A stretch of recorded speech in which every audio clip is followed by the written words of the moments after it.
tout de suite au sport avec Florent Rodeau. Bonjour Florent. Bonjour Raphaël. On le savait sur le départ, cette fois c'est officiel, Thierry Henry raccroche les crampons. Et oui, il l'a annoncé ce matin via son compte Facebook. Après 20 ans de carrière, j'ai décidé de me retirer du football professionnel, écrit-il. Thierry Henry qui remercie également tous les clubs qu'il a joué en pro, l'AS Monaco, la Juventus, Arsenal, le Barça et son dernier club, bien évidemment, les New York Red Bulls, sans oublier, bien évidemment, l'équipe de France. En chiffres, c'est 411 buts en carrière, dont 51 sous le maillot bleu. Meilleur buteur de l'histoire devant un certain Michel Platini, champion du monde, champion d'Europe, 4 fois meilleur buteur du championnat anglais. Sans oublier une Ligue des Champions, bien sûr, en 2009. Le résumé de sa carrière en images, c'est avec Antoine Mariotti. Il avait tout juste 20 ans. Ce 12 juillet 1998, Thierry Henry et ses coéquipiers soulèvent la Coupe du Monde et écrivent l'histoire du sport français. 16 ans, un titre de champion d'Europe et 51 buts avec l'équipe de France plus tard, l'ancien attaquant des Bleus annonce sur sa page Facebook qu'il raccroche définitivement les crampons. Après 20 ans sur le terrain, j'ai décidé de quitter le football professionnel. Ce fut un voyage incroyable. Il est temps pour moi de prendre un chemin différent dans ma carrière. En club, Henry montre tout son talent dès le plus jeune âge à Monaco, avant de rejoindre la Juventus et surtout Arsenal, où il inscrira 226 buts. Dans un sondage, les supporters le désignent alors comme le plus grand joueur de l'histoire du club. Honneur suprême, Arsenal érige une statue à son effigie à l'entrée du stade. Mais après 8 ans chez les Gunners, il rejoint le grand FC Barcelone, où il rafle tout.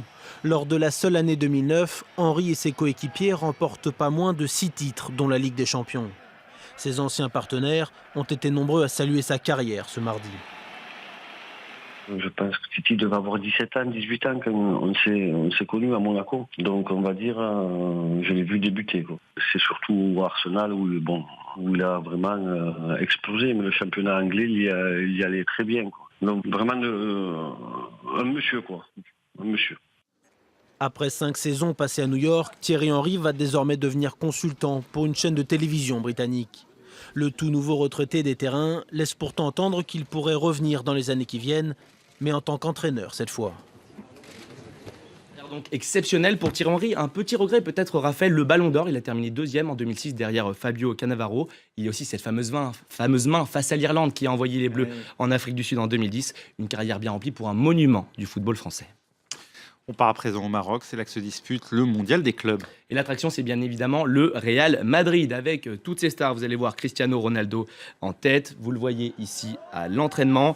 Les Merengues affrontent les Mexicains de Cruz Azul en demi-finale. Les hommes de Carlo Ancelotti sont sur une série impressionnante. 20 victoires de suite, du jamais vu en Europe. Cela n'empêche pas les Espagnols d'aborder avec sérieux ce mondial des clubs. Écoutez le coach madrilène.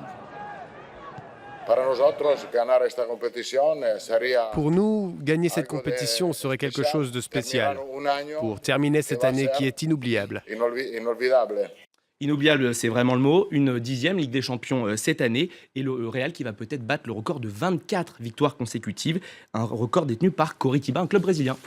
Je termine avec des images de basket aux États-Unis. C'est la suite de la saison régulière de la NBA. Et l'histoire, avec un grand H, je vous le dis, retiendra que c'est dans le Minnesota que Kobe Bryant a battu le record de points de Michael Jordan, l'icône absolue du basket mondial. Regardez les images. 7e minute du deuxième quart-temps dans le match qui oppose les Lakers aux Timberwolves.